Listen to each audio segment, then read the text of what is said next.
Welcome to One Tired Teacher, episode 273.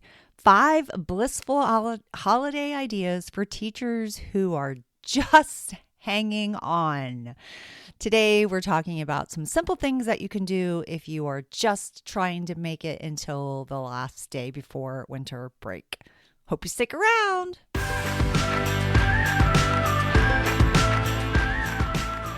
Welcome to One Tired Teacher. And even though she may need a nap, this teacher is ready to wake up and speak her truth about the trials and treasures of teaching. Here she is, wide awake. Wait, she's not asleep right now, is she? She is awake, right? Okay. From Trina Debery Teaching and Learning, your host, Trina Debery. Hey there, tired teacher. Oh my goodness. If you're listening to this episode, you are like in the middle of December, which means you're either elbow deep in like glitter or report cards or closing up the year or chugging your third glass of peppermint mocha, or you're wondering if time has actually stopped because this week feels like a month. It's a really long week. It feels like a super long week. I see you. I've been you. I get you. I feel for you. This isn't an episode that's meant to give you more to do. It's here to give you 5 blissful, realistic, and life-giving ideas to get through the holiday chaos without losing your mind or losing a little bit of that classroom magic. Let's be real. You're doing a lot. So let's find a way to make this stretch just a little bit more doable and maybe even a little bit more joyful. Let's get back to it. All right. So had a little bit of technical difficulty there. I don't know what was going on. Anyway, all right. So let's start with something easy and magical.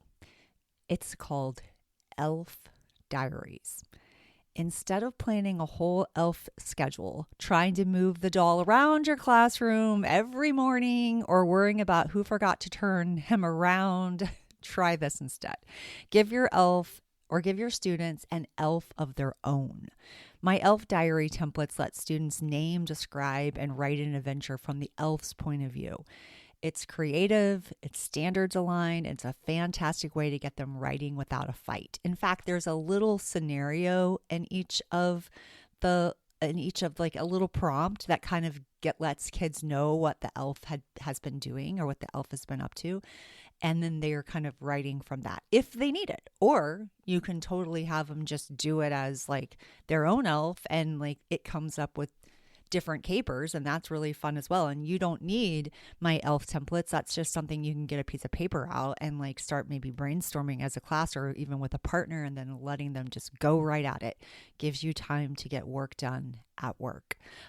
If you want it done for you and you want cute paper and you want the little prompt and a little thing to color, then definitely grab my elf diaries. It's so fun. And also you can make an elf diary, which is really, I don't know why it keeps doing this. Don't use I don't know why. I don't know why it keeps trying to connect to my phone. Anyway, it gives you a little elf diary that you can make with an elf head and the elf feet, and you just put the paper inside the construction paper. It's so cute and so fun. It's like I made it and I was like, this is so cute. Anyway, all right. So it gives you, like I said, it gives you a little bit of time to get some work done at work. So you're not taking everything home with you over the winter break. They're doing narrative writing, they're doing voice, they're even doing perspective, and you didn't have to tape an elf to the ceiling. Bliss. All right, Christmas, would you rather always equals laughter that sticks to standards. You know what's surprisingly powerful? A good would you rather question. It gets kids thinking, it gets kids comparing and debating. I have a holiday edition, would you rather, it's Christmas and they're doing it with questions like, would you rather live in a gingerbread house or ride in a Santa sleigh for a day? And that gets them thinking, what would I rather do? If you want to make this more like movement oriented and that which involves you, obviously, then you might want to do like two different sides of the room. So if you would rather make a gingerbread house, you come to this side. If you would rather ride on Santa's sleigh, you go to this side of the room. And then they get a chance to like turn and talk about why they would rather do what they choose. So they're like giving an explanation, they're giving a why behind their reason. And then maybe even one side of the room decides that they're going to try to convince the other side of the room. So that can be a really fun way of doing it as well. And would like another example be like, would you rather have a candy cane finger or hot chocolate toes? So fun little cute silly little would you rathers for kids. That's something so simple. I feel like it's under $3 and it's just easy that you can throw up on your Prometheum or in your smart TV, or there's actually the paper copy. It also has a digital copy. It's just silly. It's fun. You can turn it into opinion writing. You can turn it into speaking and listening skills, or even you can do, a quick little graphing session of like which one they choose. That can be fun too. Low stress, high energy, another blissful moment. Option number 3. And also you can make up your own would you rather questions, or you could have students create their own would you rather questions.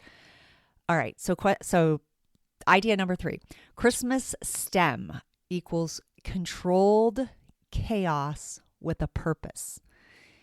If you're up for something hands-on, but still purposeful, Christmas STEM story stations are the way to go. Yes, it's a little bit of prep, but if you have a day when the energy is off the charts, I'm telling you, STEM saves the day. Give students a problem to solve, like how do we help Santa who's stuck in the chimney? Which was great to go with one of the books I recommended in episode 271, which is Santa Stuck. So you do a quick little read aloud, maybe you do some comprehension questions, and then they do a STEM challenge, like how are we going to how are we going to get Santa unstuck from the chimney? Another idea is, can you design a sleigh that moves without a reindeer? I mean, hello. And that's a good time to talk about gravity, or, if you want to add some academics in there, or even as far as like force and motion, that's a really good place to like kind of slip in some science while also having some holiday fun.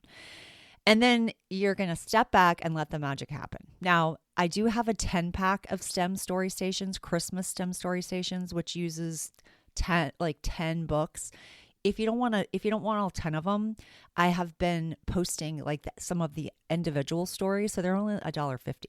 I do have Don't Let the Pigeon Drive the Sleigh. That's only $1.50 in my shop. Super easy, and you only need like simple materials like cardboard and tape and glue and scissors. I mean, if you don't have cardboard, then you can use construction paper or popsicle sticks or toothpicks or, Play-Doh or, any Legos, anything that you already have, or it could be recyclable. Like kids have to figure out what they're going to use in order to help, pigeon drive the sleigh or not drive the sleigh, depending on how you want to frame the challenge. All right. And then you're just stepping back and you're letting the magic happen. This is a great time for kids to explore and collaborate, work as a team. They're thinking critically because they're coming up with their own solutions. It's not everybody's making the same thing. That's the beauty of it. You're using teamwork. It's joyful. Plus, it feels festive. It gives kids something to remember, and it gives you 45 minutes of calmish engagement. Again, you're finishing report cards in the corner. You're packing, you're like doing lesson plans for the first week of back from school. Hello, you're ahead. Like, how blissful is that? So that's one idea. Another idea number 4, sub plans equal peace in a packet. Oh my goodness, this might sound weird, but one of the kindest gifts that you can give yourself this season is a stack of sub plans.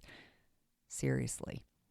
You don't have to be out to use them. You can use them you can just have that be the last week of school lessons that you use. And you're like, all right, I'm just going to follow these.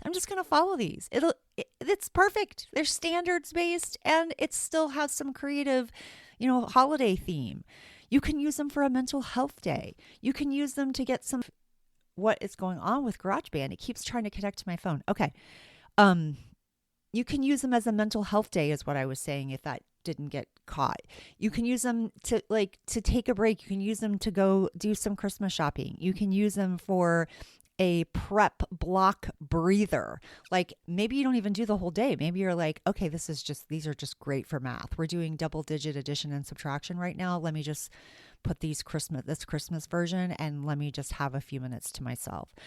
You can use them so you can go to the holiday office lunch. Maybe the lunch in the office, we always had that. I love that. It wasn't in the office. Ours was in the teacher lounge. And the teacher's lounge, which was in the area with the office, so that's why I said office. But the teacher's lounge it doesn't matter.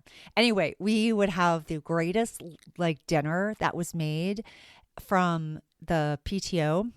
And I love when they did the homemade cooking because that was my favorite rather than catering it with Chick-fil-A or something.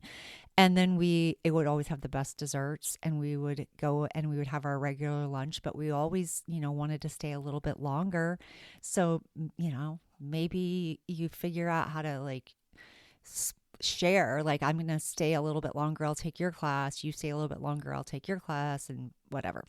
All right. So my 10-day sub-plan packet is themed. It's ready to print. It's totally usable, even if you're not absent.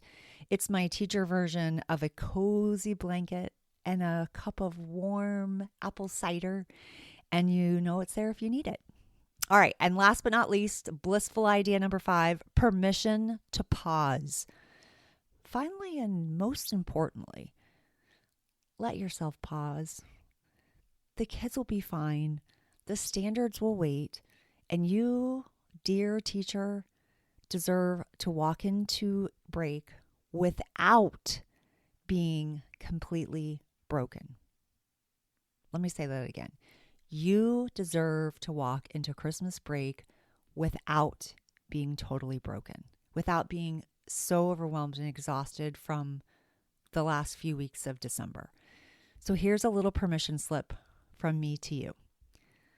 This week, I'm allowed to do less. This is what you're telling yourself. This week, I'm allowed to do less. Make space for joy. Use the backup plans, even if no one's sick. And say no to one more fun thing that doesn't feel fun. Sometimes the most joyful, blissful thing you can do is to give yourself margin, to give yourself permission. Here's a bonus idea, which is something that it doesn't sound fun, don't do it. But if it does sound fun and it sounds like, oh my gosh, my kids will love this and I will get more time to finish doing work at work, then this is another really fun way to do that. And it's Christmas plays, which I think are the December sweet spot. So let me just share what it is. So Christmas plays and readers theater scripts. Here's why they work like holiday gold. It gives your kids something to practice over time. So you assign the parts, you give kids the opportunity to read it, and then you have them highlight their parts, and then they are in a group practicing, and they're going to practice over and over and over again. And that's what you want them to do. You might even set a timer or play some Christmas music and let them practice. So that's when you get to go get some work done. It means they're engaged, they're rehearsing, they're rereading, they're working on fluency, and they're learning without needing you every second. Seriously, while we're building fluency, expression, and confidence, you can clean your closet, you can finish parent gifts, you can organize the classroom, you can just breathe for a second. That is the rare December sweet spot. The kids are joyful and on task. You get a window to catch up or wind down. And the outcome, a class full of proud readers performing like pros. It's a total win. I created a Christmas Readers Theater bundle. It's 3 short scripts, and they're fun, they're festive, and they're built for second and third graders. There are 21 roles, so everyone gets a part. Actually, I don't know if that's true. I do not think that's true. There's not 21 rules. There's like a certain amount of rules. That's why I did 3 different ones so that you could do 3 different groups. I'm pretty sure it's not 21 rules for every script, but now I'm not sure. I don't remember. But it's definitely, you might, if you're just going to use one script and not use all 3 of them, and you want the whole class to do it, then you can just, again, break them up into groups. And that will allow you to practice more and also perform. Then they get to perform for one another. And then group number 1 goes, and then group number 2 goes, and then group number 3 goes. All this time you're getting things done for yourself. Hallelujah. They also have character necklaces and picture prompted scripts so that students can follow along with them independently so they know when their character is speaking. You also get Christmas bookmarks to color. Hello, that's another bonus. And as a bonus, it's kind of like a bonus craft or an early finisher station. They make great early finisher stations, the bookmarks. It's joyful, it's structured, and doesn't require a full-blown sugar production. Just print, assign the parts, and let the fluency magic unfold. So let's recap. 5 blissful holiday ideas. Actually, I added a 6th one. So we've got the Elf Diaries for easy writing. We've got Christmas Would You Rather for quick engagement, can also lead to writing or discussion, or you can even do a 2 corners instead of 4 corners, but two sides. Christmas STEM, let's kid think, feels like play, but it's collaborative. It's critical thinking. We've got Christmas subplans for a back pocket peace of mind.